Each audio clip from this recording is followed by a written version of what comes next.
Hey everyone, welcome to the video, welcome to the channel. This is going to be some bonus footage. I'm going to release this either Saturday or Sunday. I'm not sure when I'll get this done. But I just had some talking points and everything. I just thought it was important to release this as its own standalone video regarding reselling. I had to turn off my fan over there. I'm over here listing items and my eyes are getting all watery. It's getting hot. It's getting hot around here. Hot around here for us, you know, it's about 80 degrees or so, right around that point. That's usually, where we're at about the summertime, which is why, we enjoy this area so much. Pacific Coast isn't too far, about a 30-minute drive because we have to go around the mountains.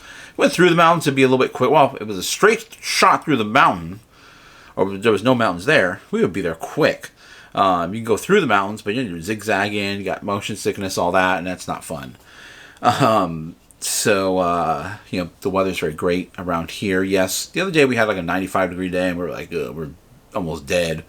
But, yeah, we don't like those hot temperatures. And for further inland in California, you do get those hotter, 95, 100-degree days. But around here, just because we have the coast not too far, tends to remain fairly cool.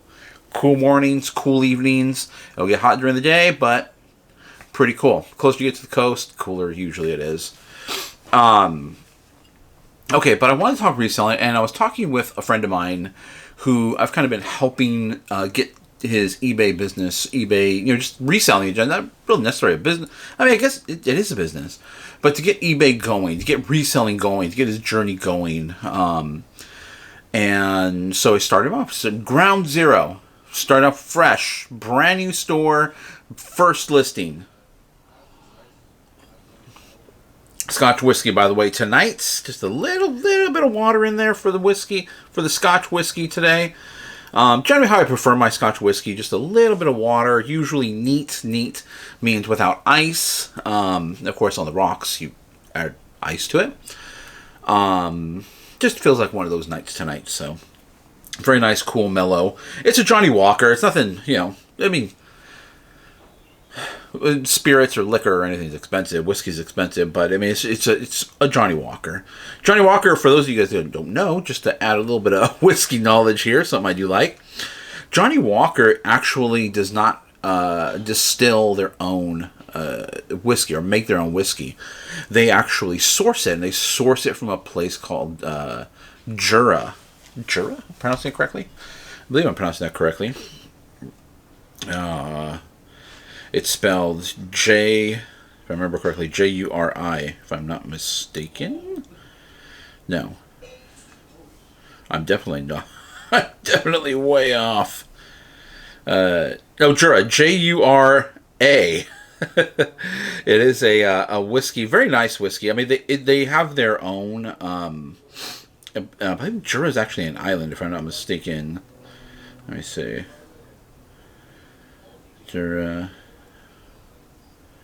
Jura, it's in Scotland, but I haven't.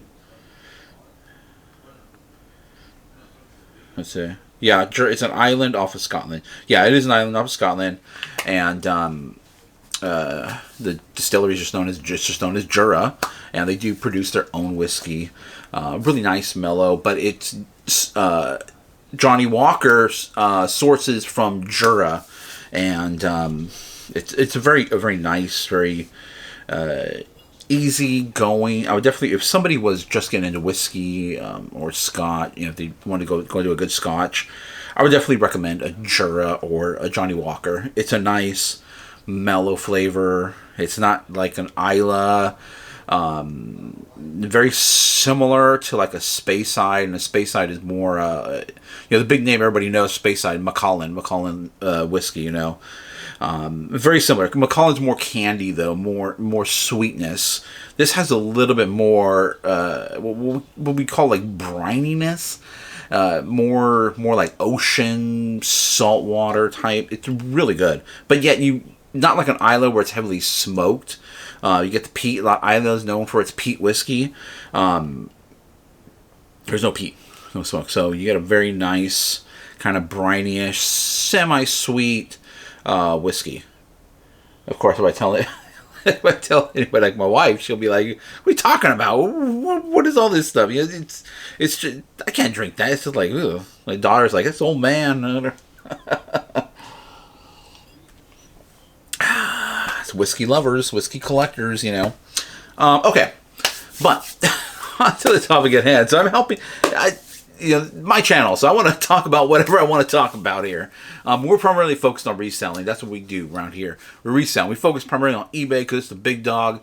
You know, they're the one. That's the place where you should have the most of your sales.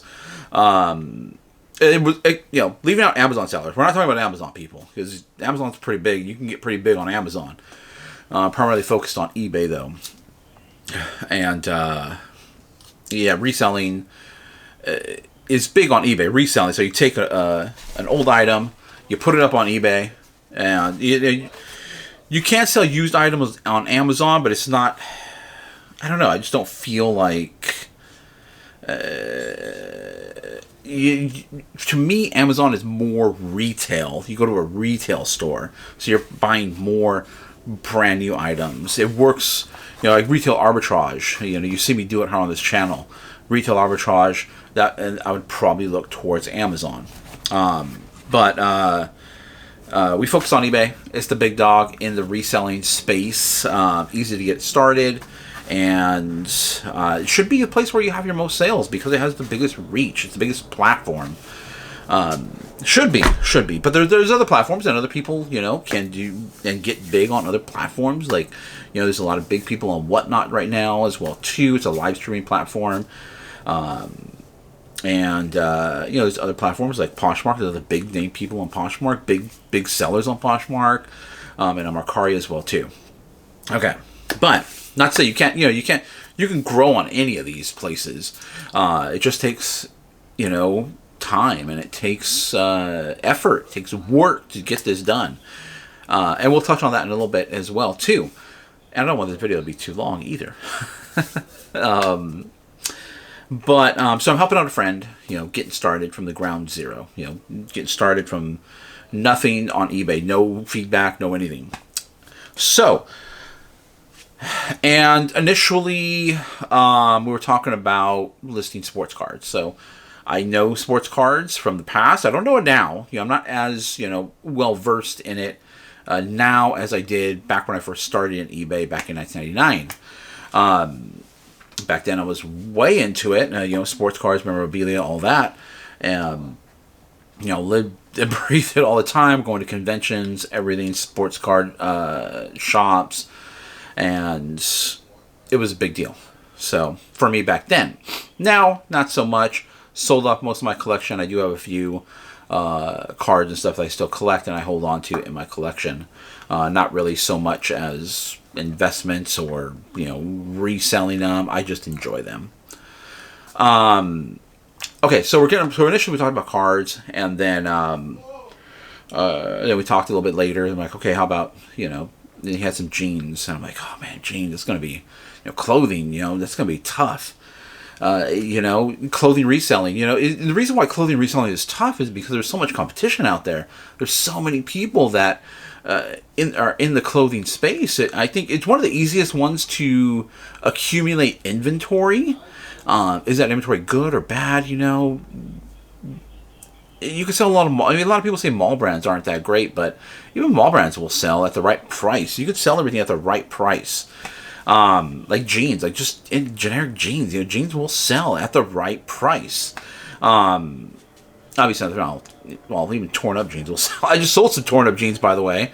Some torn up overalls. They were just overalls, paint splatter on them, a bunch of tears and rips, and they still sold for $40. I was like, dang. So we want to get started in jeans. I'm like, okay. I'll help you. We walk through it, walk through a listing and everything, and got them listed. We got 4 pairs initially listed on eBay.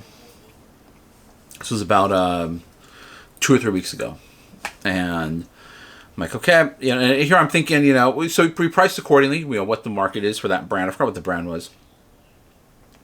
We priced it around the average of what it was selling for, which was around $40. and I advise to put a best offer, to put in best offer on them. And then he wanted to put a like a kind of like a stopgap. You could set up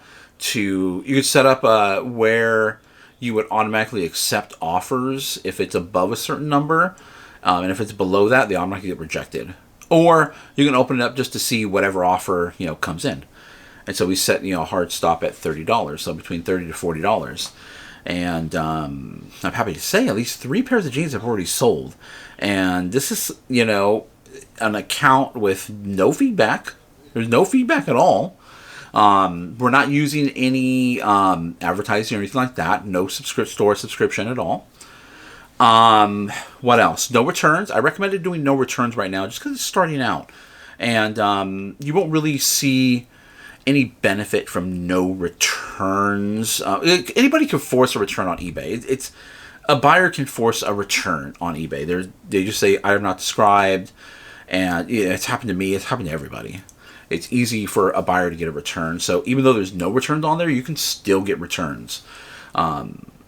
So I just advised him, just put no return for now. It's not going to benefit him at this time to have returns open. Because usually what we do is once you reach top rated status, then you turn on, then my recommendation is once you hit that top rated status, you turn on returns, and then you turn on 1-day handling time if you can. And so that way you can be top rated plus, and that way you can get your 10% discount on final value fees. There's certain metrics you have to hit, and I don't remember exactly how much you have to sell. You have to sell a certain amount to reach, top rated, and then we can take advantage of top rated plus. So I advise, no returns. What else? Handling time. Like I said, I just said handling time, extend it 3 days for now, just because send it within 1 day if you can, but extend it out 3 days because there's really no benefit for you at this time. But it will as you start to grow on eBay. Then we will have to adjust those. Definitely the returns. We definitely will be adjusting returns. As far as handling time, it could be different for everybody, depending upon how your post office operates. I know some people have some difficult post office, with them losing packages or not scanning packages or something like that. Or maybe you just live too far from a post office. Maybe the pickups aren't reliable enough. I don't know. But I know people do have issues with it. So we'll address that issue when it comes up or when the time comes. And then we went through item specifics. Fill out as many item specifics as you possibly can. We walk through it. The title structure. I advise a title structure that I use. You see on my main channel the listings I put up when I sell them. That's the title structure that I use on all my listings. Is it all the same title? Not really, but I'm identifying the item initially. The name, is it vintage or not vintage, first of all. Then we're going, because I do deal in a lot of vintage items. And then we go on to like the branding of the item. What's the brand of the item? What the item is? Is it for a man or a woman? If it's a piece of clothing or a hat or something. And then you go on to describe the item, color, what's it made out, what's it made out of, or what's its not composition, what's its what's the word I'm looking for? What's the subject matter? Is it a flower? Is it a animal? Is it what is it? Right? Then we start to hit keywords like home decor. If you're setting glass stuff, I always use decor. Where can you use that decor? Home, kitchen. What part of the room? What are people looking for? What is a buyer going to type in to get to find your item? Okay, you got to think it. What are they going to type in? Are they going to type in? So for vintage, if someone's looking for vintage, are they going to? I see a lot of people put VTG. Is a buyer? And I always think of I always think of people like my parents or, relatives or, I always just think of that. How are they searching this? Are they going to type in, I'm going to look, I want something vintage. Let me do VTG. No, they're not going to do that. They're going to spell out vintage. I just had a Spider-Man hat the other day and I was, I listed it, I was doing voice type and I listed it. And then I went back to actually go file it away in my upstairs in my where I keep all my items. filed away in a box, and I was typing in Spider-Man, and it wasn't coming up. And I was like, what the heck? Why isn't Spider-Man coming up? And so then I realized that when I voice typed it, it had actually put a hyphen. It put Spider-Man hyphen, Spider hyphen man. I was like, wait a second. How many people are actually going to remember or know to put the hyphen in? How many people use that punctuation? I don't think very many, in my opinion, are using proper, the proper way. That's the way it's supposed to be, is with that little hyphen. But how many people are actually going to be doing that? I don't think very many. So I took the hyphen out and I just spelled out Spider-Man on it. So hopefully that'll help get it sold. So that's the way you got to think. You got to think like a buyer. How is a buyer going to try to find an item? Yeah, mistakes happen. Mistakes happen when you're doing listing. Mistakes happen to me. In my previous video, I showed what sold. I tried to sell a craps table. It did sell, and it sold fairly quickly. But in the title, because again, I've been doing a lot of voice typing. I did cramps, and I didn't proofread it afterwards. Instead of craps, it was cramps. I'm like, what the? It could have probably sold sooner. It sold fairly quickly. I can't complain. But still, if it was going on 3 weeks, 4 weeks, a month, 2 months, how long would it take me to discover that problem? That I didn't put craps in the title. Craps was in the description. Was it not in the item specifics, but it wasn't in the title, and that could have, prevented that item from getting found because I didn't put craps in the actual title. So make sure to proofread your stuff as well too, and that goes into mistakes that we may or may not make, with our listings. We may get a little, lazy with our listings. And we may, like I said, I totally didn't proofread that. I completely messed it up. In my opinion, I completely messed it up.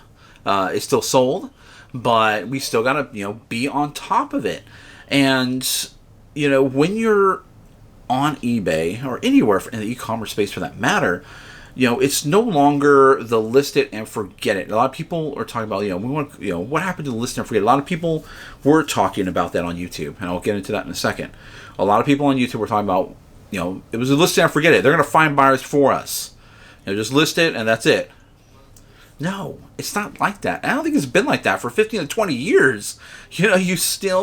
Everybody is online. And there's so much more competition, especially on eBay. Maybe we had a little bit of a blip during the pandemic. We got a little bit of that list and forget it, mentality going again. But we have to, push that to the side. We got to maintain our stores, got to be on top of it. It takes a lot of work to do this. Here on YouTube, you're seeing a small fraction of what we actually do. You're seeing me most of the videos that I make are all done in one day. I'm doing all these trips to thrift stores, usually in one day. My flea markets, I only go, I go 3 days a week. I go, Wednesday, Thursday, Friday. And then usually Tuesday I'm hitting up like 3-4 thrift stores to look for items. And I don't film everything. Some days, I just don't film. We went to the Goodwill earlier today. It was just a quick trip, but I didn't feel like filming or anything like that. It was pretty busy, and I was like, I'll just run through here. My daughter was with us, so made a quick trip, and I didn't film it. So you're only getting a small little glimpse into this world of reselling.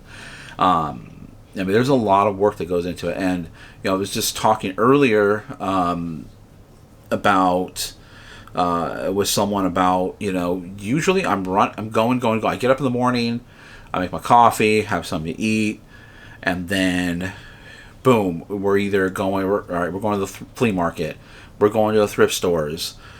Get back. I still got to get my packages out, and I do my packages a little bit later in the day. And the reasoning behind that, because the post office, I go straight to the back and I put them in the bins in the back. Now, they don't put those bins out until, what I've discovered, through trial and error, until about 12:30, 1 o'clock. I've gone before and the bins weren't there. And they tell me, just leave it on the loading dock. I just don't feel comfortable leaving it on the loading dock. Just dropping your packages there on the floor, basically. I just don't feel comfortable like doing that. So, which is why I take them later in the day. And then about 3 o'clock, I'm usually done. We're done thrifting. I got my coffee, I got a snack or whatever. I got my packages all out and everything, and we're done by 3 o'clock. And then 3 o'clock, usually I'm working on listings after that. And sometimes, I'll take a break, about doing my listings, and I'll work on my listings later in the evening. But that's the day. I mean, I don't film that whole thing. That's a lot of hours. That would be kind of boring in my opinion. So it's a lot of work. Basically, it's a lot of work. Nothing is easy.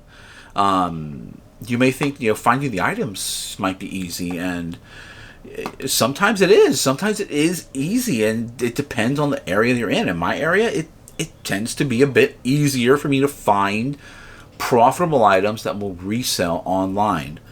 Other areas, sometimes you got to drive a little bit further out. Sometimes you got to hit up, 3, 4, 5 places, 6 places. For me, I don't really have to hit up that many. Like I've talked about before, I don't have to go to the east side of town because there are thrift stores and everything on the east side of town. I don't have to go downtown. There's a thrift stores downtown as well too that I could go to. But luckily, I don't really have to, and I can stay within about a 10-mile radius and get the items I need to list on eBay. There's another flea market I don't go to. I should say I don't go. I have been there, but I don't go to that often. Very, very rarely. There's the Deanza flea market. That's a once-a-month flea market. There's the Branham flea market. That's a once-a-month flea market. There's a lot of other flea markets in the area that I could go to, but I concentrate on this 10-mile radius, and I'm good. Maybe if things change, I'll have to branch out. Maybe just for the sake of making a video, I might branch out to these other places to show you guys what else is out there and in my area to find. Okay, so going on to the work that goes into it and what I've been seeing online and what people are talking about, and a lot of people are now starting to experience better sales. From what I'm seeing, I'm not getting so much of the content where everybody's saying, what's wrong with the platform? What's wrong with this? What's wrong with that? A lot less and more of, we got sales, it's pick up sales and all that, talking about more about sales that are happening, less about problems that are occurring, or less about no sale. Okay, we are experiencing a little bit of an overheating issue with the camera. It is summertime, so it's got to be mindful of that. But like I was saying, less, more content about I'm making sales, things are going. People are hitting their stride, and I follow a lot of people. I follow along with them, follow along with their journeys, the good and the bad.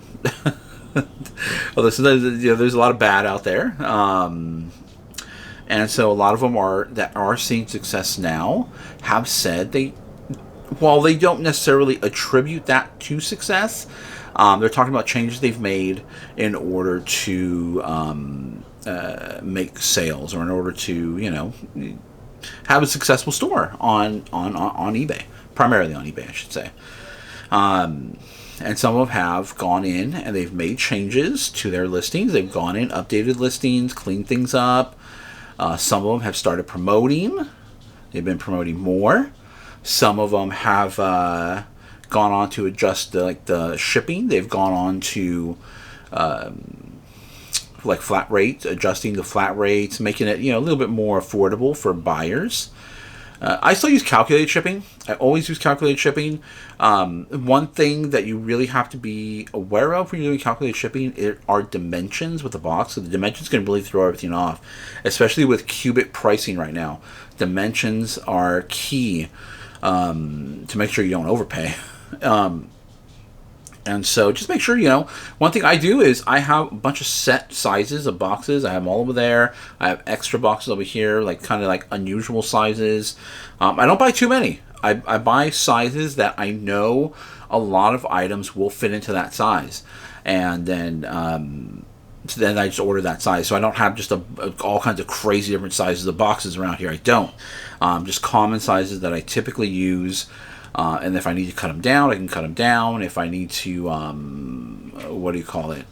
Like if I need to put something like this, in a box, I have a box that'll fit this, but that box will also fit something like this as well too. So, versatile, making sure your boxes are versatile. So that way you're not just wasting money on random supplies, on box sizes that you maybe use like once or twice. I'm ordering only boxes that I use consistently. I do have a few unusual sizes, and that's because I have come across items that do require those unusual sizes. Like for keyboards I keep in stock I do sell a lot pretty regularly, so I do keep a very large size in stock, a 20-inch by 12-inch by 6-inch.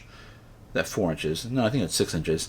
I do keep that in stock pretty regularly, but it's also a very versatile size for a lot of other stuff. I used a lot of board games in that and everything as well too. So just key to help keeping costs, as far as your shipping costs, help keeping them down is using the appropriate boxes for your items. And then also keeping the shipping price fairly competitive when you're doing calculated is making sure that you use the appropriate size when you're setting up your listings. You put the appropriate size box in there that item is going to go in. A lot of people sometimes they misjudge that size, and 1 inch can really throw the price way off, and then your buyer is going to get turned off to the shipping cost. So just be aware of that. So they're playing around with flat rate shipping. They're doing free shipping. Some people started free shipping. Free shipping will definitely give you a boost in sales. Some people have been not playing around, but using markdown sales. They've been using coupons to help move their store along. And suddenly what happens when you start using some of these other tools, when you start adjusting your store, more sales happen. It's going to happen. You don't necessarily, need to be picking up Nike hats or anything like that, Cool Nike hat I picked up. You could pick up, some people buy just random hats sometimes. And the problem is with hats that maybe aren't Nike or aren't Adidas or aren't a sports team, maybe there's something just like a novelty hat, is getting someone to see it that wants it. Not everybody is necessarily looking for items, doesn't necessarily know what they're looking for. And I'll tell you why I say that is because I don't necessarily know what I'm looking for sometimes. Sometimes I come across items, I'm like, you know what? Like this right here. Okay, this is a good example. I was at the flea market. This wasn't online, but it was at the flea market. And I was like, Teenage Mutant Ninja Turtles was sitting on the shelf. Teenage Mutant Ninja Turtles 3. I didn't know I needed this. But I saw it there, and I'm like, you know what? I need that for my media collection. I have the first one, but I don't have part 2 or part 3. Not that I really like part 3. Preferred part 1, of course, to all of them. But 1 and 2 and 3 was kind of garbage in my opinion. But I was like, I didn't even know I needed that until I saw it sitting there on the table. Sometimes I see stuff online, as recommendations, as we all get recommendations now. I get emails from Amazon, eBay. Hey, you might be interested in this. And sometimes I am interested in it. So, and the key to getting, eyes on your products is promoting, which is why one thing I have done is double down. I talked about this. I've doubled down on eBay. And prior to this year, I've never really used sales or any advanced promotions or advertising. And or I never paid that much. I kind of just do the bare minimum, and hopefully the just my products can sell themselves. But I realized in order to really grow, and I've talked with eBay representatives, in order to really grow, I'm going to need to start to utilize some of these tools. Is it going to cost me more money? Yes, there's going to be a bigger cost when you sell an item if they sell using one of these tools. And why is that? Why is there more cost involved? Well, the development of these tools and the maintenance of these tools, eBay is paying somebody, an employee, probably several employees, to not just have developed this, but to also maintain this as well too. So they're paying somebody a salary and probably benefits and, insurance and all the other stuff on top of that. So that stuff can get costly. So yeah, they're going to want, and they also are in the business of making money, which is what we all are trying to do. So they're going to want to cut. Everybody would want to cut if they invested some time and effort into something, and they're going to launch it for someone to use. They're more than likely going to want to. They're going to have their hand out, and they're going to want some sort of payment for that. It's just the world we live in. Not every. We don't live in a utopia, unfortunately, which would be kind of cool if we did. Kind of like Star Trek. We have the little. We just have what do you call replicators? To replicate our food, and hopefully we can house everybody. And then, hey, then all we have are just wants at that point. But we don't live in a utopia, so everybody's going to have their hand out wanting something they did something for you. They're going to want something in return, a favor, money, something. It's the world that we live in.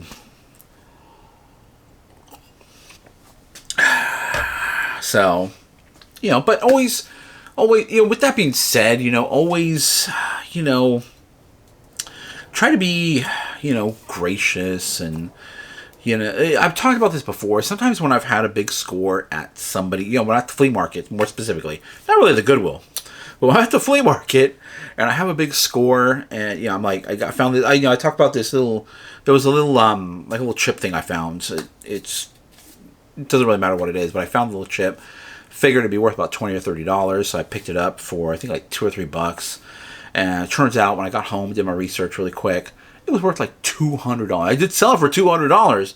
I was like, oh man, that was crazy. I didn't even think it would be worth that much, but it was. And so what do I do? I go back to the flea market because I'm there all the time, and instead of maybe doing any instead of let's say I pick up an item that can sell for 20, and let's just say like this item right here. Or this item, I should say. So one of the guys I just bought from, I picked up this little sign, just a little motivational sign. It's nice. It's not bronze, probably it's copper-ish. Might be copper. I'll have to just test it really quick. It might be copper. We are definitely fighting the heat here, so I need to wrap this up. I should use one of my other cameras, but I have this one here right now. And so I picked this up and a few other items. And the guy I buy from regularly, a real nice guy, and offers just amazing deals on all his products. And usually everything I pick up from him, I'm making some money. But I had a recent great score on a headset that I bought from him. I really don't look anything up when I'm buying anything from him. The cost is just so low that I was like, just throw in the cart.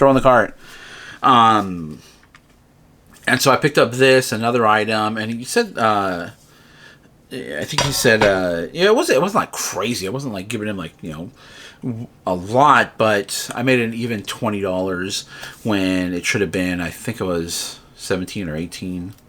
16, 17, or 18. I forget the exact number. But either way, I just put it in the cart, and I was like, here's 20. And he goes, are you sure? It was $20? And I go, yeah, no problem at all. So just, they're not aware exactly of what I'm doing, but I have that in the back of my mind when I do have a good score. So I'm always trying to, just pay it forward, I guess, is the right term, or right terminology to use there. I'm just always trying to pay it forward, just help everybody out.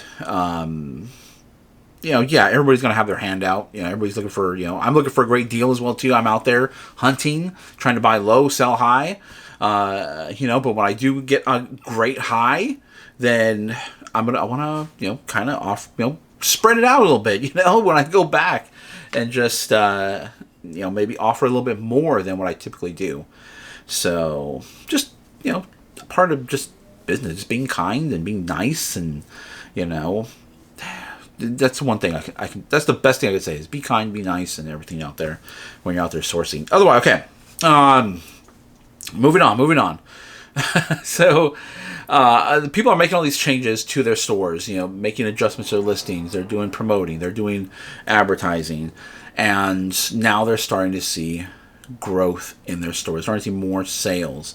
And I think a lot of people were kind of holding out. They were like, this is my, this is the price I set. These are my items. They're great items. There's nothing wrong with what I'm doing. There's nothing wrong with my items. And they were just stuck there.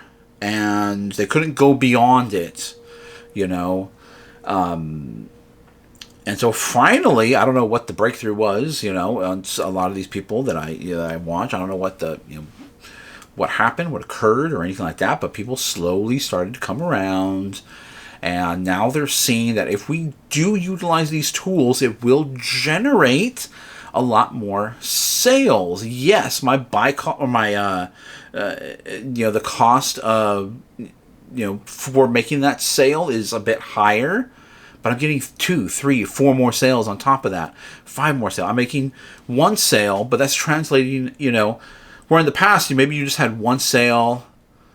Maybe you had, let's just say, 10 sales a day, just for an even number. Let's say you had 10 sales a day, and you were just kind of stuck at that 10 sales a day. Now you're starting to spend a little bit more on advertising. Maybe you're offering it for a little bit less. You're doing a markdown sale.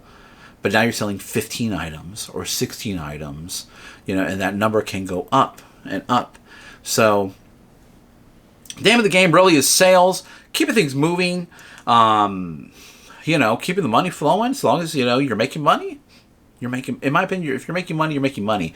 I'm part of several groups, and some things I have mentioned in those groups is, some people have asked about best offer. When people shoot you a best offer, should I accept it right away? And I'm always in the camp of, if it's a reasonable offer, close to what it's selling for, the average of what it's selling for, and my buy cost is low or lower, and it's going to hit my target as far as what profit I'd like to make, then I usually accept it. If it's $10 lower than what the average is, but yet I'm still going to make like $20, I'm going to accept it. Yeah, I'm in the more of the camp of, let's just keep things moving. We're making money. Let's keep things moving. If it was a bad item, but I'm only making a few dollars on it, hey, let's get it moving. I'll get that money back. Always remember, you're getting your original investment back. Every time you make a sale, you're getting your original investment back, plus hopefully some profit. Sometimes it might just end up being your original investment back. Then you take that money, put that money into something else. Maybe if it's even less than your original, if you're taking a loss, all right, take the loss, move that item along, take that money that you get back, put it into something else that will actually sell well and that you can make a profit on. Give me 1 second here. Okay, check out this camera really quick. I want to show you guys a quick bolo here. Always about trying to find items. The most important thing, in my opinion, finding items that sell. And, finding those big bolos, too, definitely help with your sales. It helps with your boost as well, too, as far as you're feeling down about your sales. Get a big sale, find a big bolo. That can help give you a boost. But check out this camera right here, the Sony. It's a little handy cam camera. This is a model HDR-CX. No, HDR-CX 675 is the model number on that. But this sells for $200. So I paid up for this. It's paid $22. I typically do not pay that much for items, but this was $22, but I knew it was going to be worth it, so I went ahead and snagged it. Check this out. What's really cool about this camera, usually you're going to find any battery chargers, or it has like an unusual plug that you need and most of the time doesn't come with. This one here has a little USB right there. So that will allow you to charge it, sync it, all that good stuff. So really cool. Plug that back in there. I have to keep that in there, otherwise it turns off. When I take it out, when you take the USB on this one out, it thinks it's going to charge, so it automatically turns off. But really cool camera. Look out for it. Sony Handycams. I actually have another Handycam. Actually, I sold another Handycam, which was one with a tape, small tape. And then I have another one which takes a somewhat larger tape. I think it's a high 8 tape, I believe is what it's called. So Sony Handycams are really great.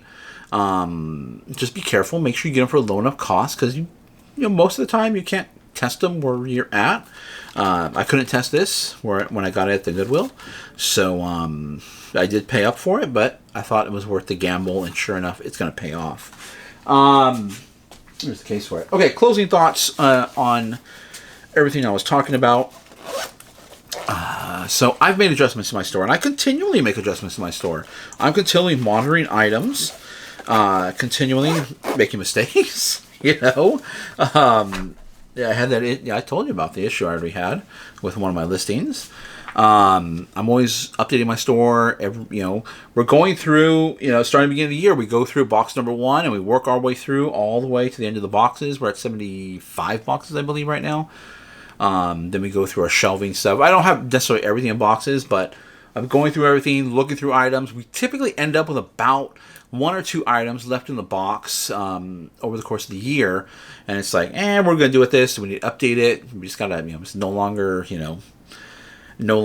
sellable, and then we'll either redonate it, throw it away, or change up the listing and get it sold. But I've had to make adjustments earlier this year. I've talked about it. January, February, sales are kind of sputtering a little bit. Kind of strange. We came into the year very strong, and then all of a sudden we just hit the speed bumps, and we're like, oh man, what's going on? I don't know. Started adjusting things, and then we moved over to, all right, maybe now is the time to start looking at more promotions, more advertising, and maybe start looking at markdown sales and all that. Started making the adjustments, and now we're off to the I've already talked about this. We are off to the races. Sales have dramatically increased, and that's really what I want to do. I want to double down on eBay this year, and really basically hopefully double everything. Double everything I'm doing. Double the amount of sales. Double the amount of profit. Double the amount of money we're going to make. Double everything. Yeah, I could also need to double the problems as well, too. Or double the returns. Could also be. I don't want that. But returns are going to be an issue. The more we sell, obviously you're going to start to hit returns. It's going to happen. You can't avoid it. But if you're in the range of, if you are top rated, I would definitely recommend, turning off free returns. You need at least 30 days. And if you can, also to, what do you call it? 1 day turnaround. Again, if you can do that, then you get that top rated plus benefits. Also, too, if you have the 30-day free returns, I don't think you need the 1 day turnaround. But as long as you have the 30-day returns, you do gain some protection. So I shouldn't say it's not 100% not worth it in the beginning, because you do get some seller protection with having the 30-day free returns. As far as if it's brand new, someone sends it back all messed up, you can refund up to 50% of what they paid for it. So that way you kind of cover yourself. So there is a benefit to it, but if you want to do that, I definitely recommend doing that. I have that available, and it can help you also boost sales as well too. So if you are seeing, if you are not getting the sales that you want, you're not where you're at, and you do not have free returns turned on, I recommend definitely turning it on. It can help to give you a boost. People will see that and say, all right, well, they may choose you over someone else. Even though anybody can return anything on eBay, basically. It's not that difficult as a buyer. You have to make the right selection. Otherwise, that's enough talking for me, and I'm going to finish this, go relax for a little bit, and I got to do a few more listings here. Is what I wanted to get a few more listings done. Then I'll probably finish this while I'm doing my listings, and then relax for a little bit. I think the Boys season is out, so I definitely want to probably check that out until the next episode of Star Wars: The Acolyte. Let me know what you guys think about the Star Wars series. I don't know. The last episode was I was a little confused. Everything felt rushed. That was like bad writing. I'm like, why are the Jedi so interested in these two kids? We don't know. Where they were mysteriously created, just like Anakin was. Can we do something different than the original trilogy? I mean, that's what made the video game so exciting. If you guys are into Star Wars, that's what made the video game so cool, so exciting, so captivating. And what won them so many awards, just unique storylines. Just create something different. We don't need to rehash everything. But I mean, if you're going to rehash it, make it better. I mean, do some better writing. I mean, the writing just seemed very poor. So, like everyone's talking about, like how did a rock building burn down? did rock catch fire and burn down? Rock typically doesn't. I mean, it gets hot and could crack, but rock doesn't necessarily, like grass, doesn't necessarily catch fire and just start raging everywhere. So I don't know about that series. Let me know what you guys are watching right now. Comment down below. Let me know what you guys think. Your thoughts on what I've said. Good or bad. I'd like to hear them all. Whether you agree with me or disagree with me, comments down below to do that. Thumbs up if you like the video. Subscribe. We'll be back to the regular content on Monday, of course. Back to a Goodwill or flea market. Probably Goodwill, though, because they were having some great sales or an event this weekend, so I might push those videos forward.